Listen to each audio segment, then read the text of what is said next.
Broads Media.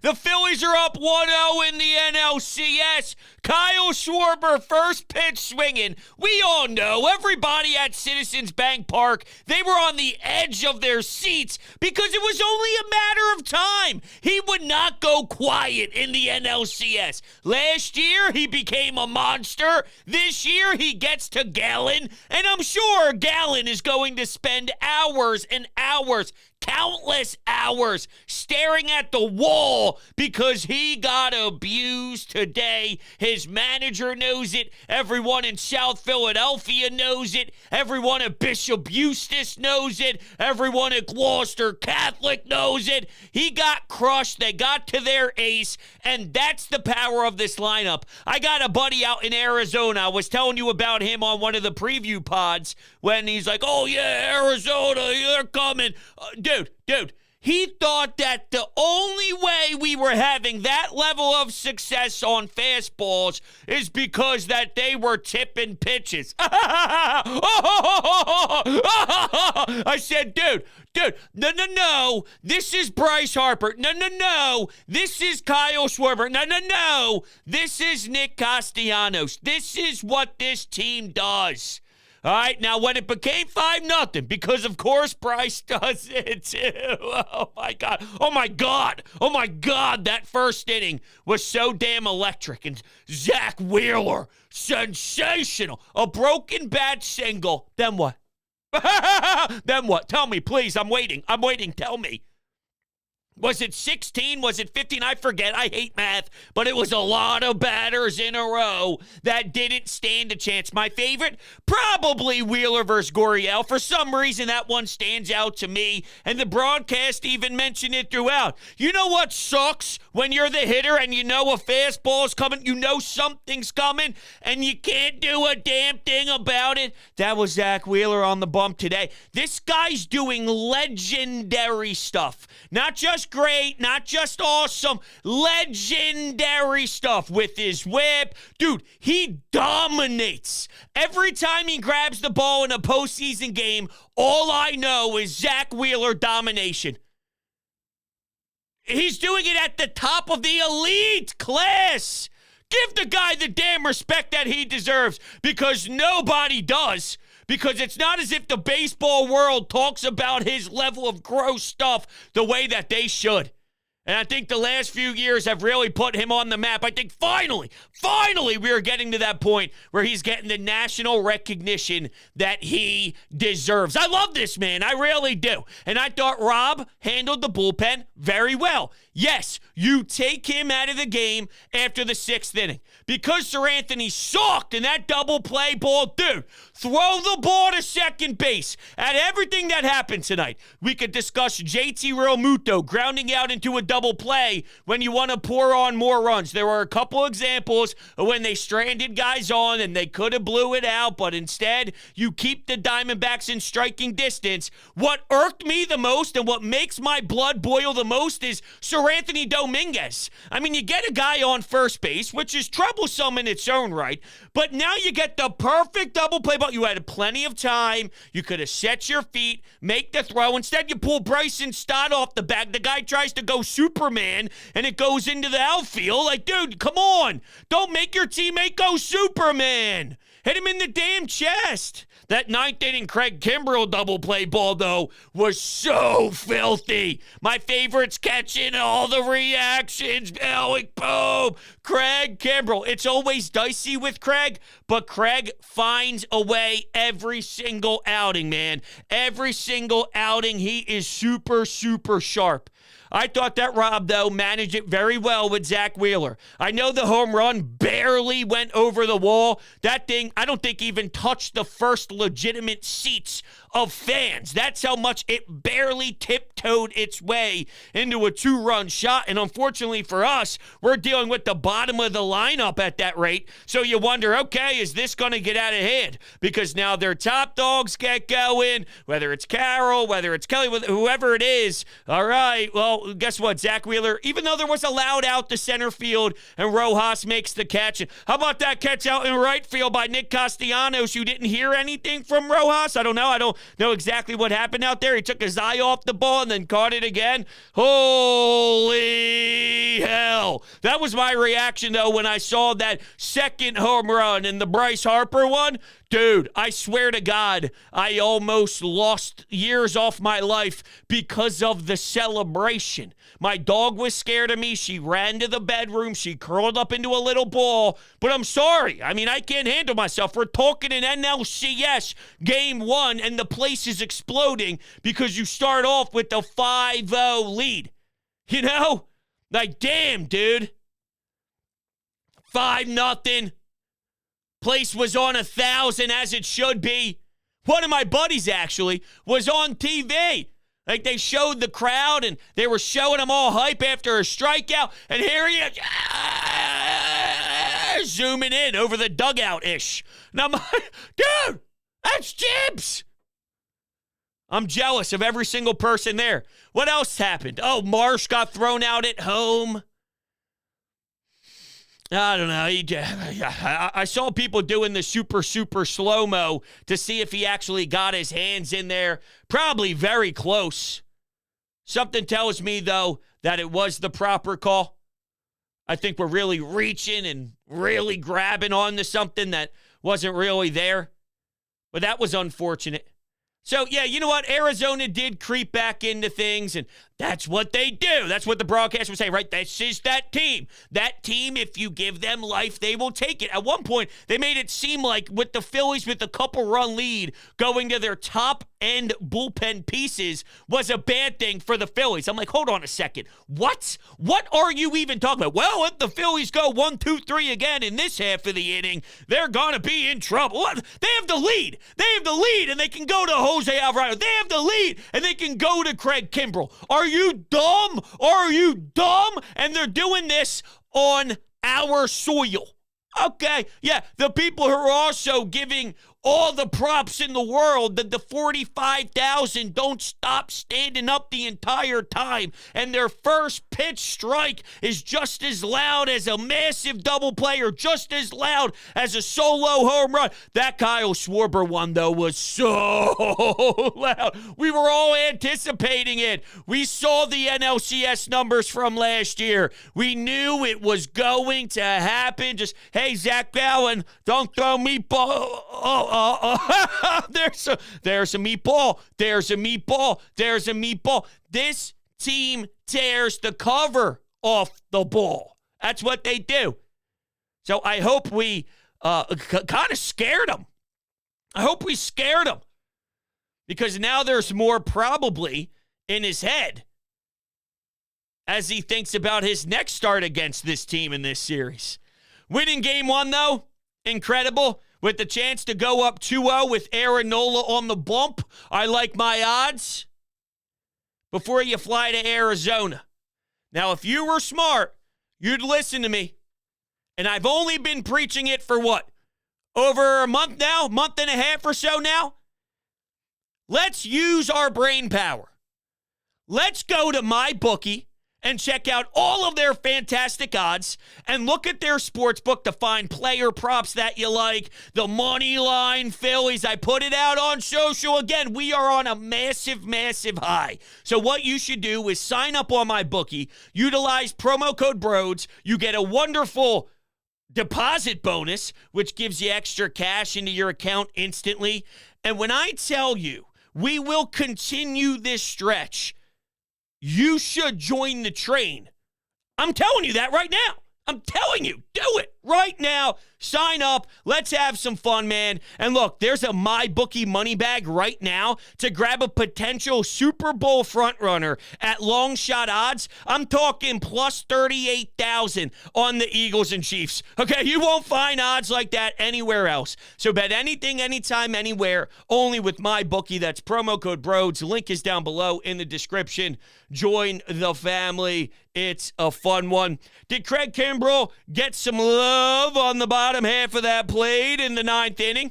I think it's possible that Jose Alvarado as well. Sure. I thought he had some good pitches that were borderline towards the kneecaps, but sometimes when you constantly drill a spot, you're going to get the favorable calls because you're toying with that line and it favors a paint job more than it is we just missed, I am so proud of this team. They were ready for this. They were waiting on it. The Eagles lose a horrible one to a bad New York Jets team, and Jason Kelce's even in attendance. He's pounding beers back, which is hysterical. Travis Kelce's there. I saw a social media post that MLB put out of those two in the ballpark, and Travis Kelce's like, yo, this is amazing. This ballpark's energy is outrageous, and it's so cool to see them two enjoying that experience together. But you lose a game, the Philadelphia Eagles fall on their face, and this Phillies team is hungry to make us feel better. They knew what we needed today. We needed to see JT Realmuto standing on second base so we can get somebody who knows how to make a GIF, to make an awesome GIF of him sitting there with the big balls, the big balls, the big balls. And I quote tweeted it and said, this is how I'm walking into Wawa tomorrow because I'm thinking of getting a fat 24-ounce hazelnut coffee, splashing a little hazelnut cream or two, and that's how I'm opening the door for anybody behind me. Go Phils, rocking the Phillies hat. That place wasn't contagious with Kelly Green this morning, that's for damn sure. I want it popping with Red October, and I expected to. That's part of my favorite things after a victory, whatever day it is. A victory Tuesday, a victory Wednesday, a victory Monday, whatever it is. When you have that and you go to Wawa for coffee, for some reason that hits different. It might be a nostalgia thing for me. Maybe it's something when I was super young and I was constantly going to the Flyers game with my pops, that maybe that's something that was in the back of my head, that whenever I see it, whenever I feel it, I get hit with this wave of, oh my God, I love this feeling to death. I might just sit at Wawa for about 7 hours. Hey, can we get this guy off the property? Yo, dude, don't be a douche. All right, it's nostalgic for me. Go Phils. It is what it is. I'm probably not going to try that whatsoever. But what we will try is going to the Anytime hotline and listening to you speak, because it's probably better than the gibberish that I put out for you constantly. God bless your souls. Hey, Arcia. Hey, Braves. I've got a couple words for you. Well, that's terrible start by me. I opened up the folder that says Phillies advance to the NLCS. How about I open up the folder that says Phillies Game 1 NLCS? What's up, Brits? Go Fightins, baby. Kyle Schwarber, home run off the first pitch. BRYCE HARPER, home run off his first pitch. Nick Castellanos, man, we were up 3-0 before we even got 10 pitches. That's crazy. I mean, this team, man, this team is unstoppable. We're winning the World Series. I'm going to keep calling. I'm going to say it every time because I love your show. We're winning the World Series. This team is unbeatable. That's it. Go Fightins, go Birds. You can announce that every single day if you like to, because I will co-sign that statement. Now, I don't know if this bothered anybody that the win doesn't feel as great because it dragged out and they made you work. Look, as much as I think the Diamondbacks, from a broad sense, is probably a year away from making more noise, I think it's labeled as a cute story, and they made progress. Obviously, being in the NLCS for the Diamondbacks is a nice spot for them to be in. But where the Phillies are with their mindset to close the job, considering of the heartbreak that they felt, and Yordan Alvarez still gives me PTSD, even though that this Rangers team is rocking right now, and they're playing beautiful baseball. They are scorching hot. Yordan Alvarez popping a few in a game prior to first pitch here in Philly. It just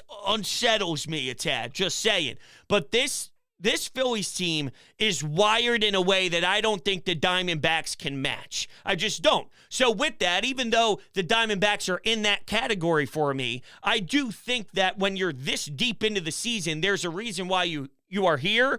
that doesn't mean I think the series is going long, but I think within these games, it's not 7-0 baseball anymore. You're not seeing the Pittsburgh Pirates on a Tuesday after that team just came back from a road trip. This is the playoffs with the 4 hottest teams left. If you go up 5-0 and you finish off 5-3, 5-4, I don't give a damn. I don't care if you win 17-16 in 17 innings. I don't care. I care about the one that is next to the series right now. 1-0. That's 1-0 your Philadelphia Phillies. So, yeah, in regards to adrenaline, when Citizens Bank Park was truly feeling all of those home runs early, I wish that continued forever. And then maybe it was an 8-0 win. JT, instead of grounding out into a double play, gets a couple more runs across the board. And who knows, maybe Brandon Marsh doesn't leave and that inning plays out differently. It gets some more runs. Whatever it is, fine. I don't care. All I care is Aaron Nola. Does he get the baseball when the series lead is 1-0 or are you down 0-1 fighting for your life to not go to Arizona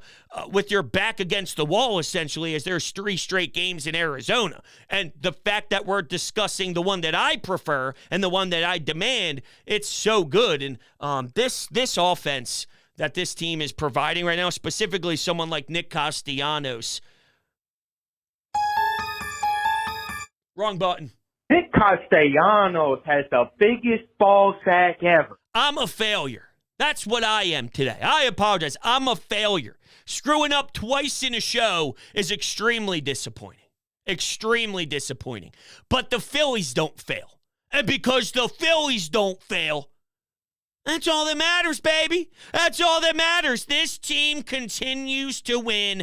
This team has top dog pitchers that are ready to crush you and ready to roll through your lineup. And by the way, you got a bullpen and someone picking the bullpen decisions that are just as locked in. Like, okay, Rob Thompson is just as locked into what a manager can do as Nick Castellanos is drilling home runs over the wall, as Bryce Harper is on his birthday competing for a spot in the World Series. Do we dare? Do we dare go, happy birthday to you? Happy birthday to you. Happy birthday, dear Bryce. Happy birthday to you, dude. What a ridiculous effort out of my first baseman.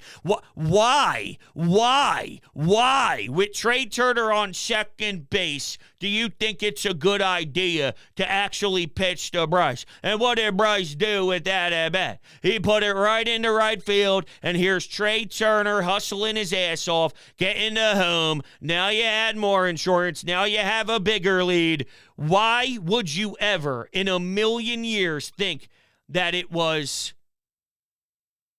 a good idea to pitch him? I'm sorry. I told you about my buddy who was on TV. He just shot me a text. He finally got back to me and said, let's go. I was so fat and hammered. No, you weren't, dude. Come on, man. Give yourself some love. You were in prime form. If you're going to get caught on TV, there's no other way to want to get caught on TV than full throttle screaming at the top of your lungs in an NLCS. So I think it actually is perfection. It's probably one of the greatest things that could happen in life, if I have to be honest. Oh, bro, let's fucking go! What a great game. I fucking love Bryce Harper and Nick Castellanos, and I wouldn't have pulled Wheeler that early. I would have let him go for another out, maybe 2. But hey, it was a great game from him.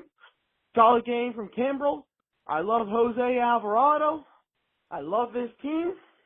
We're going to the World Series, and we're winning it this time.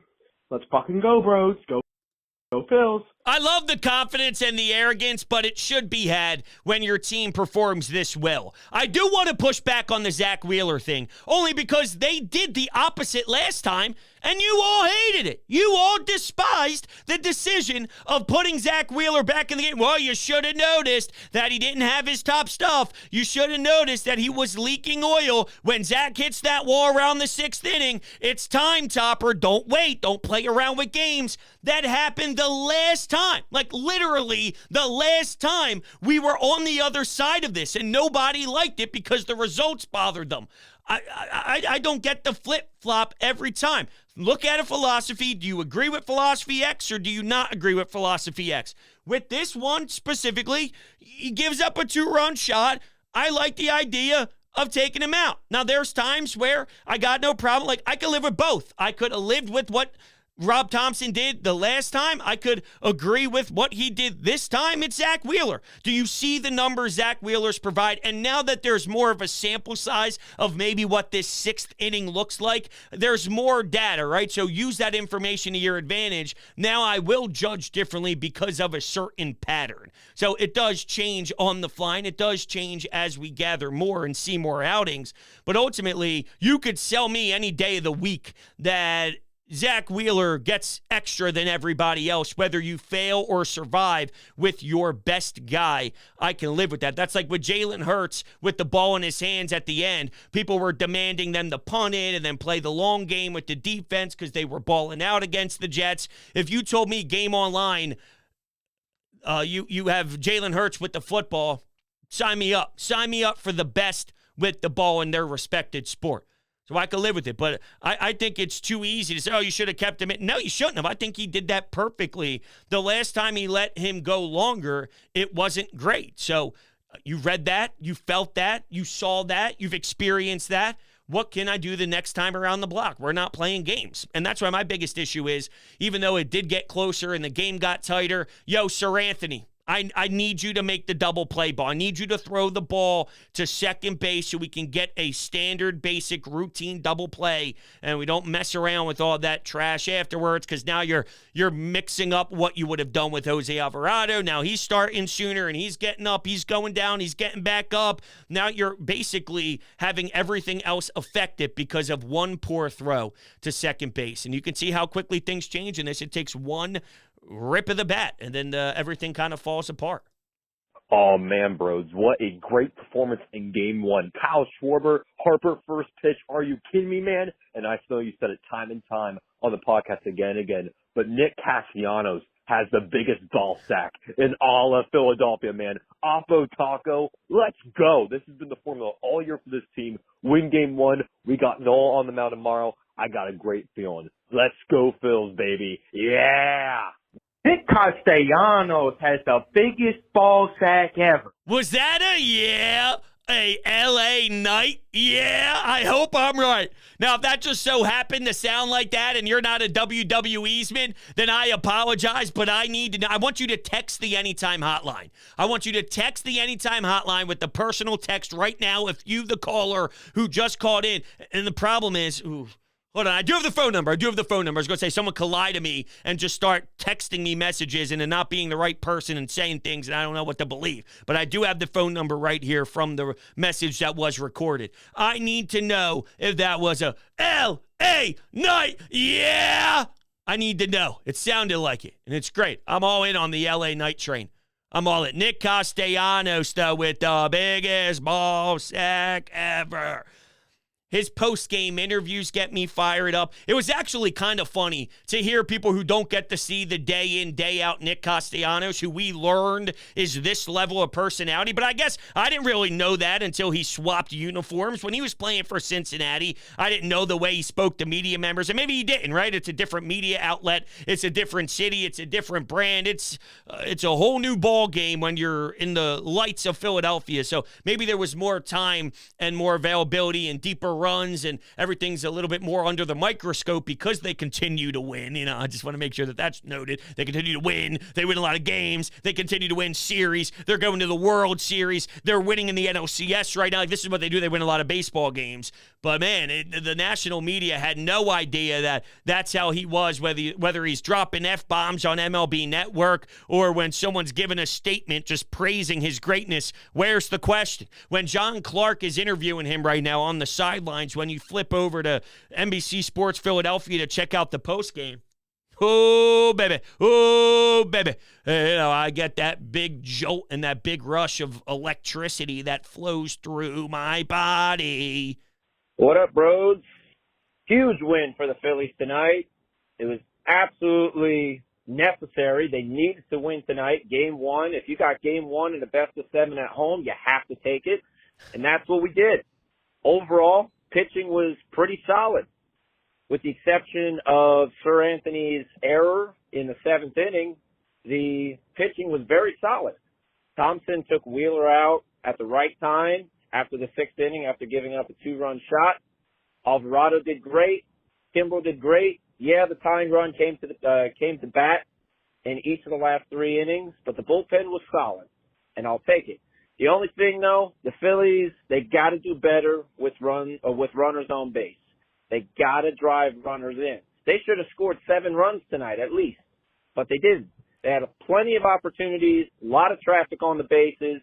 They got to focus on getting more runs across the plate because in Atlanta, they left a lot of runners on, and honestly, they could have beat Atlanta even more than they did in that division series if they scored more when they had so many runners on base.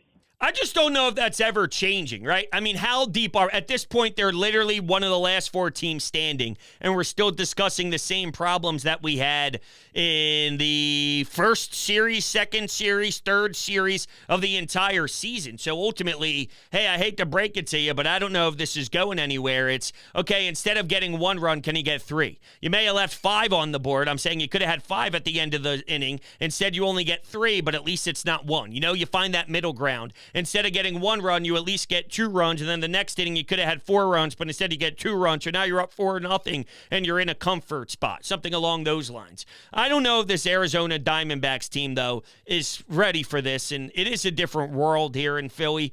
The one thing that was stressed, though, that I heard, whether it was talking baseball, I listened to some of their stuff. I do enjoy John Boy and Jake and Plouffe and what they do over there, and sometimes I like to switch it up and listen. I was getting their take on it, and, you know, they kept stressing the fact that can Gallen and can their pitchers, their 1-2, can they match up with Wheeler and Nola and the Phillies 1-2? And they were like, yeah, I don't think it's impossible. You know, there are certain edges here, though, with maybe what Zack Wheeler's ceiling is and all that stuff, so they were very respectful there. What they brought up was the Ranger Suarez factor and how much deeper you are if you're Philadelphia, because not many teams had the luxury of a Ranger Suarez being your 3. While we're all trying to figure out what Rob does with 4 and who's Taijuan Walker and how are they going to handle things and what do they think is best for this series and all that stuff.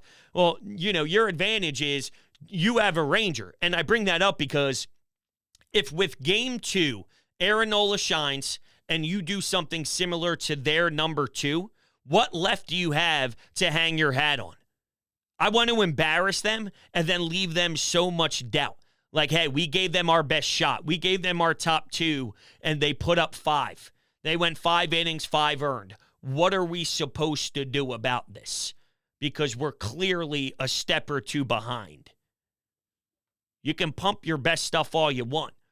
When you have hitters locked in like Bryce, where your best bet is to intentionally walk them. And I'm shocked and stunned that I haven't seen it as often as you probably should. But whatever, I'm not mad at it. Trust me, if I can get more Bryce Harper postseason at-bats, I'm right here. I'm right here for it. So best of luck to you, Arizona. But you are in a tough spot because we are a different beast here in Philly, and that is an overwhelming ballpark. And I think your overwhelming ballpark got the Gallen. You heard Gallen. Gallen. You're going after the local product, as you should. It's hard, man. It's hard with 45,000 breathing down your neck. Just saying. Best of luck, Arizona. We'll talk again tomorrow. How about that? I appreciate everybody who tuned in, listened in. I love you to death. You know that. You're the greatest people in the world. Just phenomenal. A+ human beings. I love you all to death, and we'll be talking very soon. Go Phils.